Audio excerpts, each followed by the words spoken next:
My name is Brandon Hall. I am the creative director and senior model agent for the women's division at Sutherland Models in Toronto. And I've been with the company for 19 years.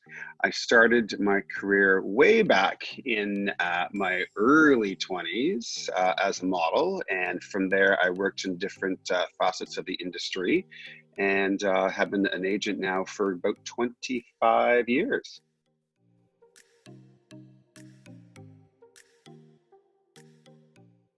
So a typical day for me as an agent is, believe it or not, starts before I even get out of bed. I reach for my cell phone the minute I wake up, and I check a lot of my international email. So I do a lot of correspondence with agents internationally.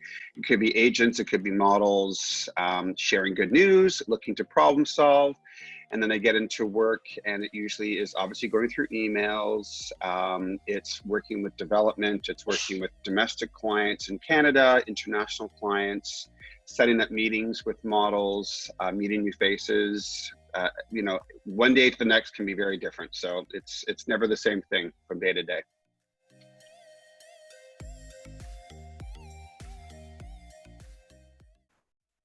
So if you come into the agency and we have an initial meeting, the first step is to go through what we call development, where we discuss, you know, sort of the plan of what we see for the individual, and also finding out what they'd like to do, and sort of coinciding to see if we can meet goals, obtain goals. So development would start, it could be going from, you know, a workout regime, getting measurements to where they need to be, to changing hair color. Testing with photographers. Testing means doing paid photo shoots with photographers and developing your portfolio. And from there, then we would place you on the new faces board and then start promoting you as a model for work locally, and then potentially also introducing you to some international agents for looking for placement down the road.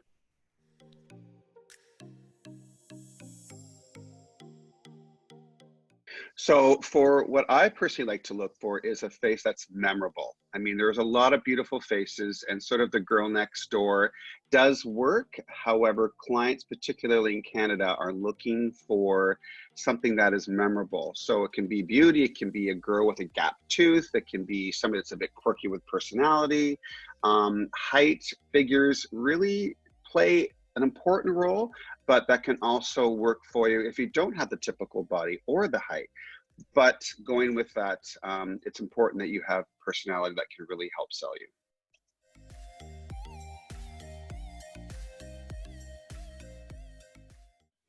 So typically with a new model and starting their portfolio, some good clean shots with minimal makeup, clean, simple styling is probably a good start.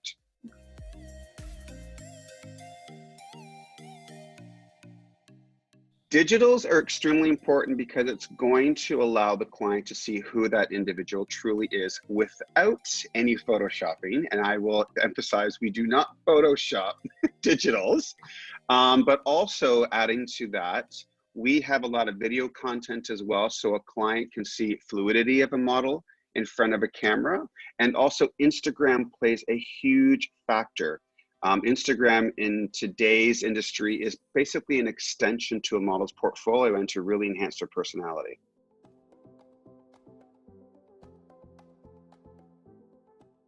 With social media, it does play a huge factor in our industry. We like to use it now as an extension of a model's portfolio. Personality, video content is extremely crucial. We have proven facts where a model that shows a photo versus a video, you're going to get potentially triple the amount of traffic wanting to see video content.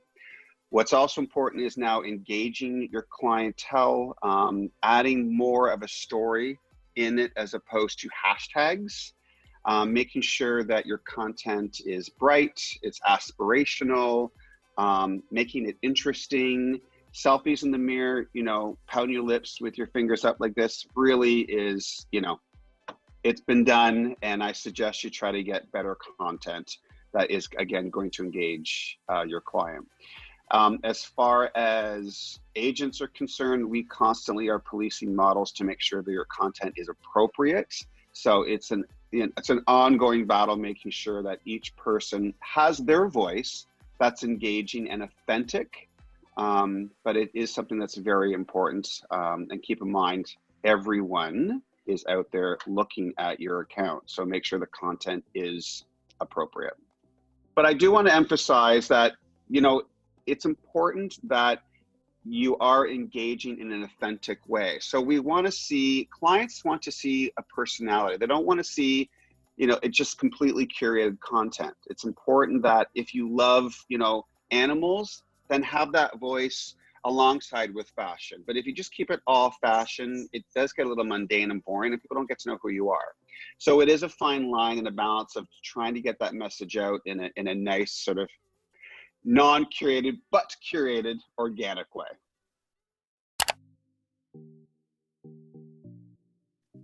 As far as models doing castings, that can really vary depending on if I have a girl going to New York or she's going to a casting for a client in Toronto to see Walmart. If they're going to go see a cool, edgy fashion photographer, or they're going to go see an advertising client to do a Trident commercial, you really have to know what it is you are dressing to. If you need to aspire to be, you know, a fashion model, then your agent will go over sort of wardrobe that you should have. But I like to keep it very clean, very simple, minimal, and fashion forward.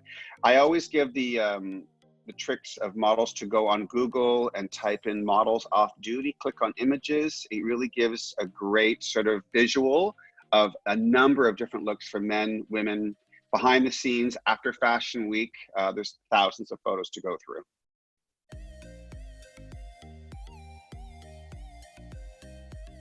So the Toronto market, fortunately, is like a mini New York. It has a little bit of everything. We've got a lot of TV, we've got fashion shows, we have advertising work, we have commercial work, a lot of e-commerce. So it really depends on the individual and where they fit into the market. And there's a lot of work that takes place.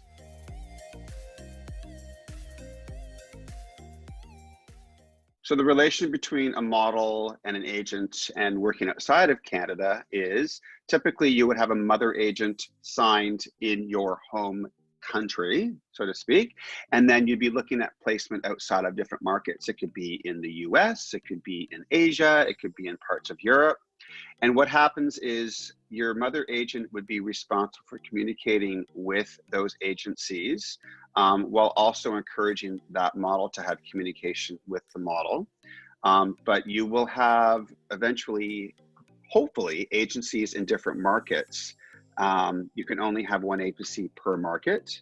And then that's sort of how you build your network of agencies globally.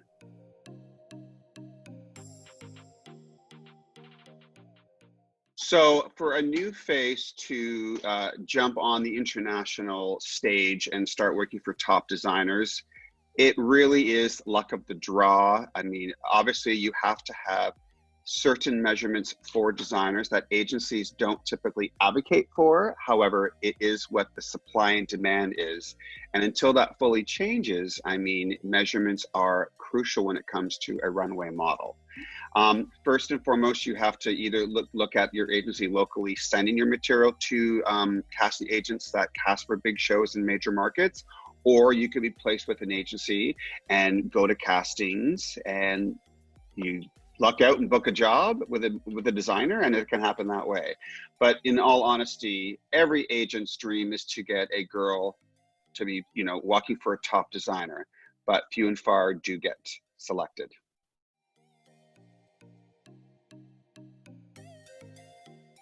We encourage new faces when they're starting out to make sure they maintain whatever supplement income they have, whether it's part-time or, you know, it's a full-time or they're in school. One of our most challenging jobs as an agent is juggling, you know, schedules of models. If we have a girl that is extremely organized and can maintain her schedule, and communication is the key word here, then we can work in tandem. If we've got an individual that cannot keep up with their grades, doesn't communicate with us, that's when it becomes hazardous. As far as deciding what the next step is when a model takes us full time, there's no formula to that. It really depends on if you're seeing that you're getting booked on a continual basis, you've landed a couple good accounts and they're continually booking you, but that can change week to week, month to month. But you'll have a better understanding when you decide that now it's time for me to leave my job, because I can do a day rate, and working as a manager at a clothing store for an entire month, I can make that earnings in a one-day booking. It will really be a decision that you and your agent will sit down and decide.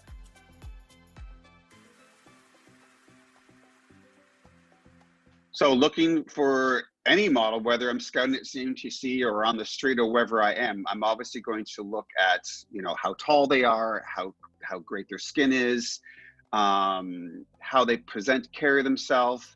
And then moving forward into sort of the interview or casting process, it's really checking out their personality and asking certain questions to see where they are in life right now. If we've got a girl that is in grade 12 and is very firm on going to university for the next 4 years, well, I don't think modeling is going to be, something that they can aspire to. It's really about timing in life. It's support from family, good genes, height. There's a lot of things that are taken into account. What's very important, I always emphasize, we'll start with female. I like to see an emphasis on neck, on arms, and legs. So anything that is going to be able to let an agent see your body. I personally don't like seeing a skin tight outfit, but something that could be a little bit looser on the body, but at least able to see, body proportions. As far as males are concerned, a simple pair of, dark denims with a classic V-neck t-shirt, maybe a blazer, maybe not, or a crisp white dress shirt with the sleeves rolled up with a pair of Soho boots or brogues would be completely adequate.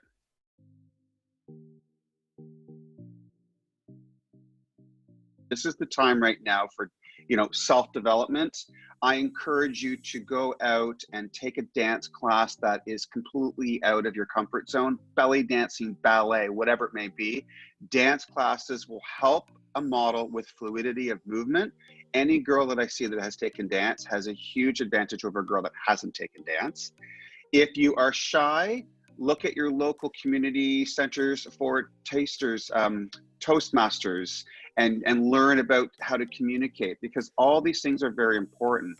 Getting good sleep, exercising. You should be exercising pretty much daily and sort of having a healthy lifestyle, because it's something that you have to maintain. So these are all the things you can do between now and next year so that you're that much stronger, that much more prepared with all this information from agents like me.